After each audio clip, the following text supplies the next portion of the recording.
Welcome to Fascinated by Design.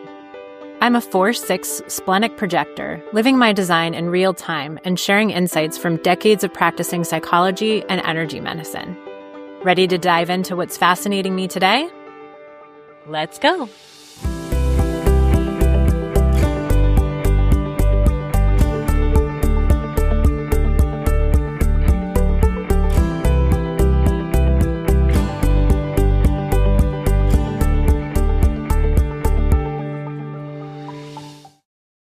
Hello. I want to thank everyone who has reached out so far since the podcast launched. It's been so nice to receive the warm responses and to hear about what's been resonating for everyone. One person in particular reached out to invite me. After I read their question, I sat and meditated on it for a little bit, and a bunch of ideas started to flood in.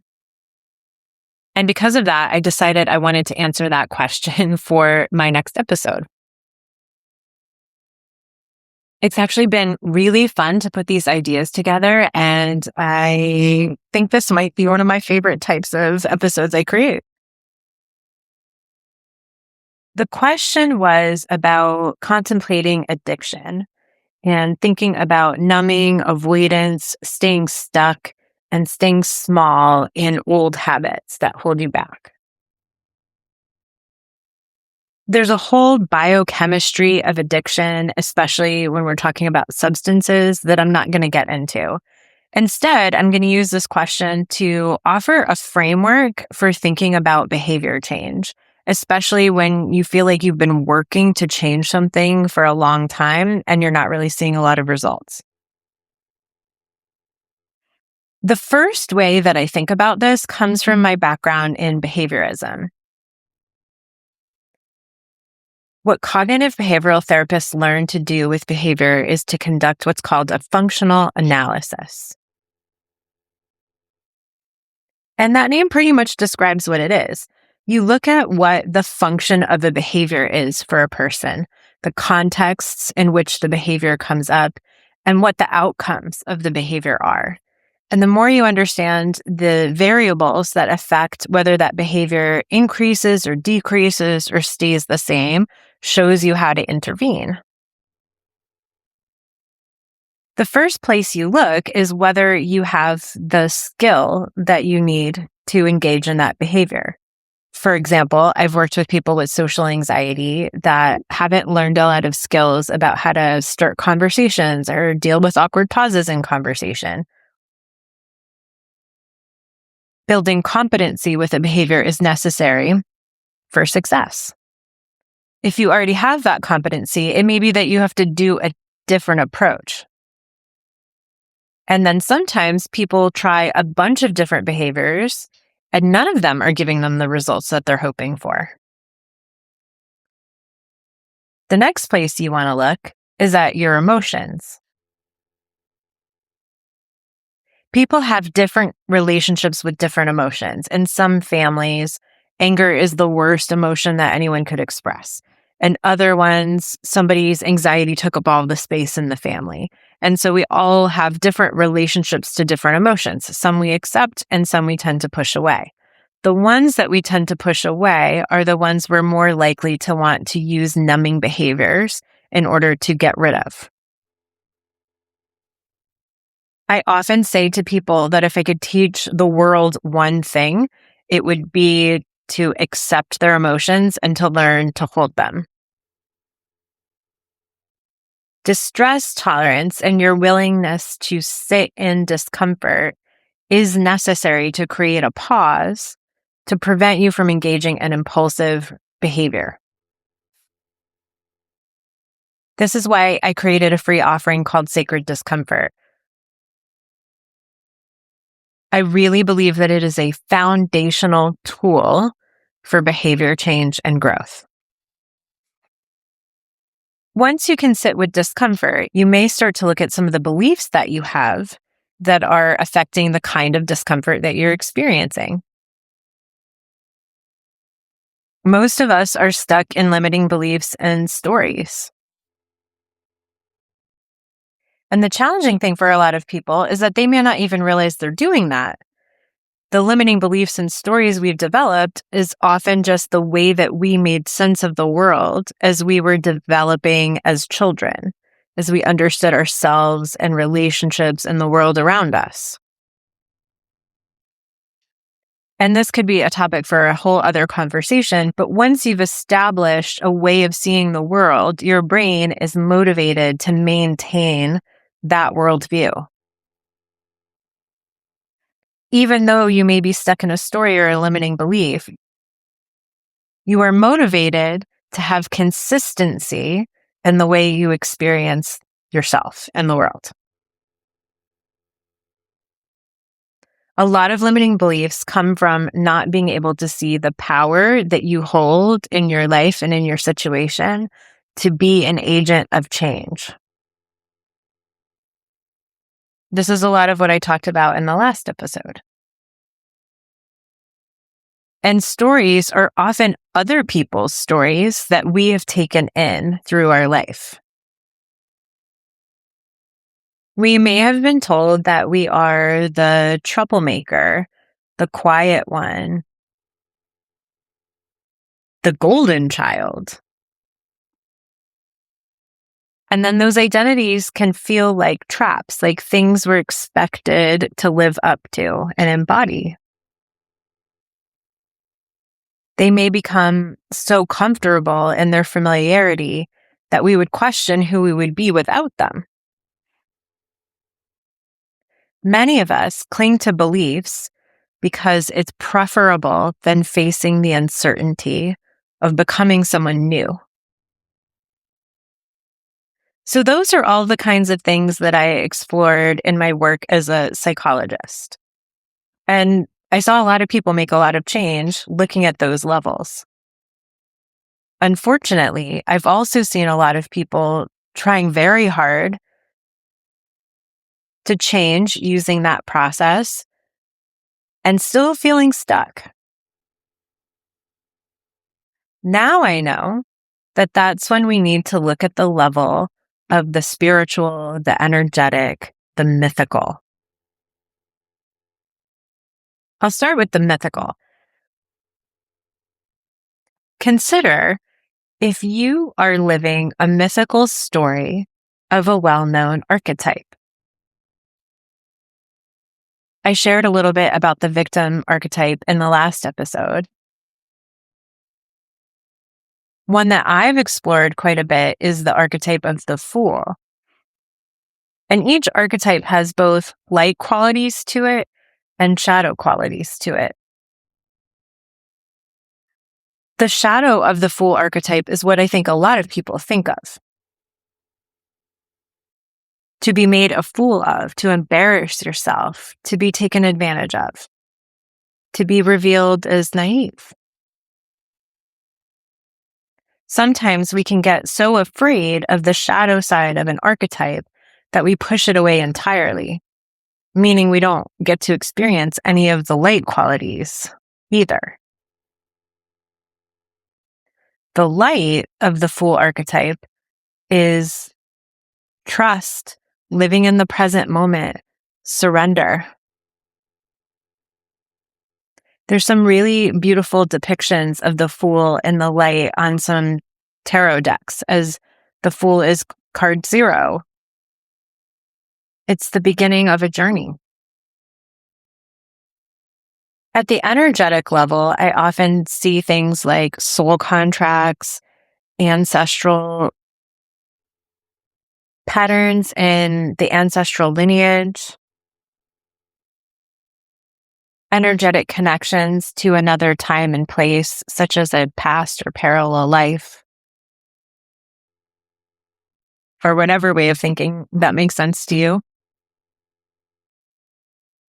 Or even energies related to collective experiences, such as your race or gender or country of origin, or even your generational cohort. And all of these energies can be operating as data in our energetic field, which can have an impact on the possibilities available to you. that idea of as within, so without that I've mentioned before.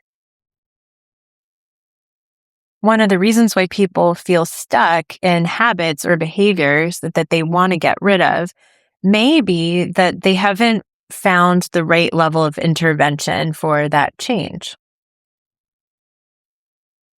I do want to share some patterns that I've observed with addictions or self-limiting loops.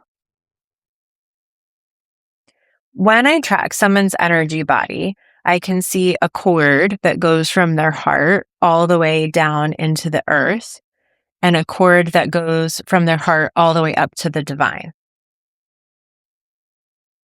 Ideally, energy flows through that cord.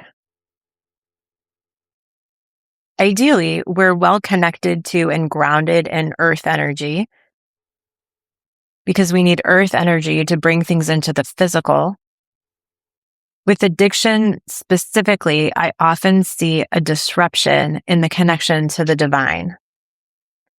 And once I saw that pattern, I immediately thought of AA and the 12-step program, how the very beginning of those programs involves a surrendering to a higher power. When there's disruption in the flow of that divine energy coming in, the tendency is to look to the earth plane, earthly pleasures, earthly matters for regulation. Many addictions and habits, whether it's scrolling through your phone, eating an ice cream sundae, drinking a glass of wine, are an effort to numb pain and or seek pleasure. This is another reason why developing right relationship with discomfort is so critical. Another piece that I look at, no matter what level of intervention I'm focusing on, is also related to some behavioral principles. I've spoken before about this idea of reinforcement. If a behavior persists or increases in frequency, it is being reinforced. And there's two types of reinforcement. One is positive reinforcement. So this is adding something desirable or pleasurable. One simple example is a child says please and thank you, and you've been trying to get them to do that, and you praise them. They feel good when they're praised, and that will make them want to do the behavior more. There's also something called negative reinforcement, and this is often how these habits are operating. Something is negatively reinforced when discomfort or pain, something undesirable, is removed. Drinking a glass of wine helps to numb feelings like anxiety. The reason why this is all important is that if a behavior is persisting in your life, you can try to find out how it's being reinforced. And that means looking for the gift. There is some way that you benefit from the behavior. Ask yourself, how does it serve me to continue to do this? And usually when I ask clients this, the first thing they say is it doesn't. And I say, well, that can't be true, because if a behavior persists or increases in frequency, it is being reinforced somehow. You just can't see the way that it's serving you yet. So let's dig deeper. For a lot of people, the way that these habits serve them is it gives them a perception of safety or a sense of stability, familiarity, security. And not because it's comfortable, but because it is familiar. For some people, it's a subconscious self-sabotage. Because to be big and take up space and be fully myself out in the world is very vulnerable. And not to be a broken record, But this is also why the ability to sit with uncomfortable feelings is so critical. If we can be comfortable with feelings like vulnerability that aren't pleasant, then we won't throw up all these barriers in front of ourselves to avoid it. I want to share a personal story about clinging to an identity that is holding you back. Growing up, I watched my parents pay all their bills in cash. They really prided themselves on saving money before making major purchases. Every year, they opened Christmas Club savings accounts.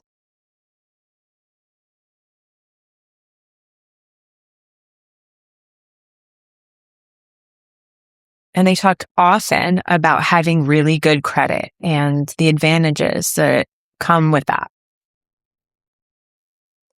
Those life experiences created a value in me of financial responsibility. And I too strive to have very good credit. And I did for a long time. This is way too big of a story to get into fully here, but I will share that I ended up getting into a business situation with somebody who I later discovered was a con man, which is why I've explored the archetype of the fool so much. But the long and the short of it is that the only way to get out of multiple legal matters as a result of that situation was to file bankruptcy.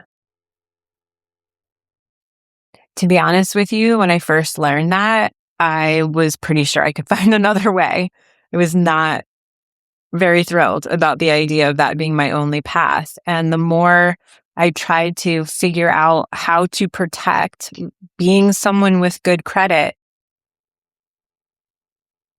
the more trapped I felt. I'm so thankful that I do the kind of work that I do because I realized that I needed to let that go. And that was not easy. It was not easy to let go of a part of my identity. What I had learned was that having good credit and being financially responsible gave you value. Of course, you have value anyway. But it was one of the stories I was handed. And even though it was given to me, I made it mine. And that really challenging circumstance gave me the opportunity to let it go. This is why we sometimes choose to stay stuck in addiction or these self-limiting loops. Because all of that work I just described is not pleasant. It's not easy. As frustrated as you can be, staying stuck in a loop, sometimes it feels like the preferable form of discomfort to face. Until it doesn't. Until you're so sick and tired of being sick and tired that you will leap into the unknown if you have to, just for the hope of something new. So to the dear one who offered me this question, please be gentle with yourself. If you're doing things to protect yourself from your bigness, from your light, you are not alone. What I have learned is that the more I offer compassion to myself and try to love myself without limitation, the easier it is to let go of the known and venture into the unknown. If we beat ourselves up for being stuck, we often perpetuate the very things keeping us stuck. One of my favorite practices is inviting in curiosity instead. Can you be curious about what level of change you may need to consider? Can you be curious about what being successful at that might look like? What supports you might need to gather for yourself? And when you're ready to let go of your old habits, Can you be gentle with yourself when discomfort inevitably arises? And remember that it's only temporary. And you can do hard things. Thank you so much to the beautiful soul who invited me to share all of this with you. I had absolutely no idea that this was coming, and I'm so glad it did. If you too would like to invite me, please do email me at Suzanne@soulbloomcoaching.com with the subject line invited. And I would really love to create a sense of community here as we explore all of these ideas and conversations together. Please feel free to comment about what's resonating most for you. I'll include a link in the show notes to my Sacred Discomfort Guide. I am processing through some of the conditioning that came up for me while I created the first 2 episodes. And I do plan to share those reflections with you soon. Until next time, be mindful of what you create.